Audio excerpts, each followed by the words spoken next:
workbench today, I'm putting together a small diorama that will be used for photographing models outdoors in natural sunlight.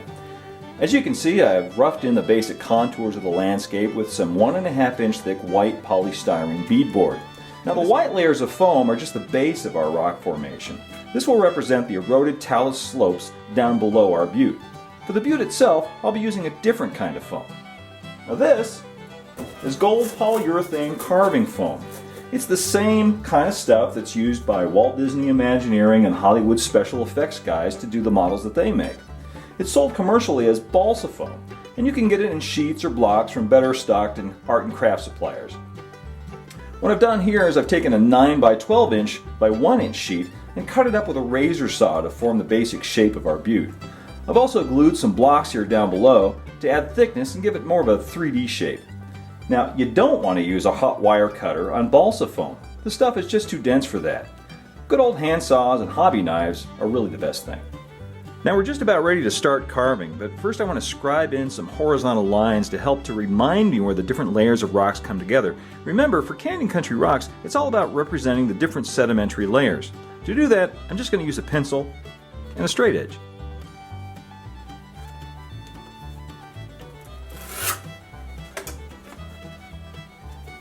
Now to carve the balsa foam, I'll mostly be using a hobby knife with a number 2 blade. It doesn't have to be very sharp for this. In fact, this is a good use for all of those old dull blades you might have lying around. Now when carving, I use every part of the blade, the tip, the flat edge, even the back sometimes. What I want to do is create facets and shapes in the rock, not just lines. That's really the whole trick to carving realistic looking rocks, keeping it random and giving depth to the shapes. Just thinking in terms of lines will give you an unnatural brick wall type look, and that's something you really want to avoid. Well, this is going to take a while, so let's speed things up a bit. Now we're moving. What you're seeing in about a minute here actually took a couple hours in real time. When carving the rocks, I'm not just making stuff up as I go. I have files full of pictures from places like Monument Valley, Bryce Canyon, Moab, Utah, and Sedona that I go back to for reference. I'm thinking about things like how water might run down the face of the rock and imagining where random chunks might get broken off or weathered away over time. I just try to keep things loose and random, again avoiding that man-made brick wall look. It helps a little bit if you can think like a rock, and according to my wife, I'm pretty good at that.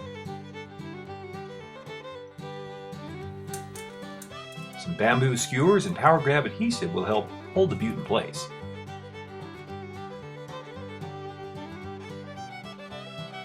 Now I'm just brushing on some diluted matte medium to help seal and protect the balsa foam carving.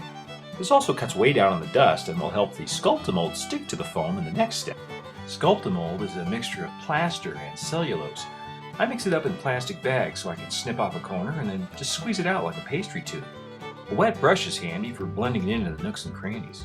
Now everything gets covered with a base coat of tan latex paint. And that's followed by a misting of diluted India ink to darken the cracks and crevices. Now we come to the really fun part, bringing all this to life with color. And I use acrylic paint. I've got my base coat on, I've darkened the cracks and crevices with India ink, and now I'm going to go in with acrylic paint and I'm going to bring this to life. And the paints I use, they're cheap, usually student grade or craft acrylic paints. We've got a little raw sienna, some unbleached titanium, a little bit of red oxide. Woo! That's a strong one. I don't want to use too much of that. And a lot of people ask me how I come up with the colors for this stuff. Well, I go right to the source. This is a red rock from Sedona, Arizona. And those are the colors I'm going to try to match with this stuff right here. So let's get in and see how we do it. Get a little pan on the brush. I don't dilute it very much. It's not really dry brushing I'm doing here. It's kind of almost dry brushing. Take and wipe some of it off like that. I'm not sticking the brush in the water or any matte medium or anything like that. I'm using it right out of the tube because I want that good strong color.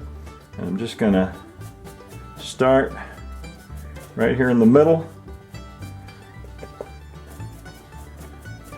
And mostly I'm just hitting the tops of the rocks here.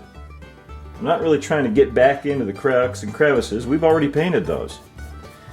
And what's going to happen is, as golden undertones of the bottom coat and those shadows we did with the India ink are going to shine through. They're going to come through this final coat I'm putting on here now. And you can blend the color as you go. I'm going to put a little bit of red oxide in here to kind of punch that up a little bit. Not too much. A little of those colors goes a long way.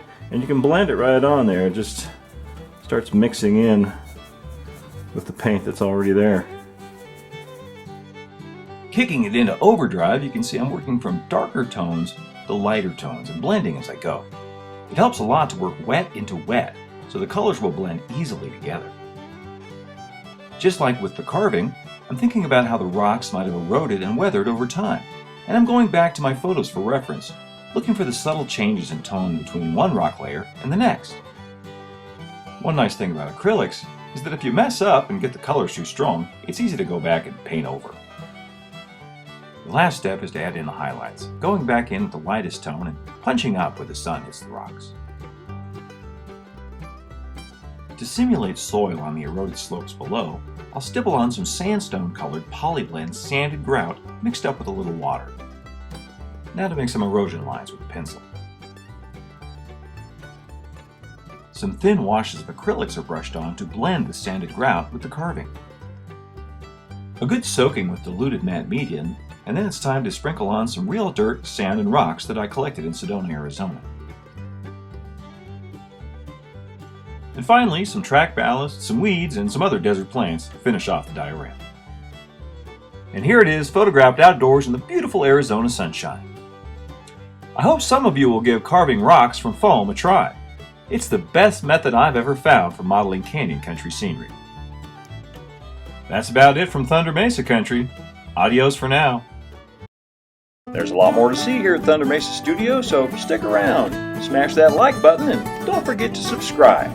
You can also visit our Jerome studio and see the Thunder Mesa Mining Company in person on the first Saturday of every month. Visit the studio website for current times and details. That's thundermesa.studio.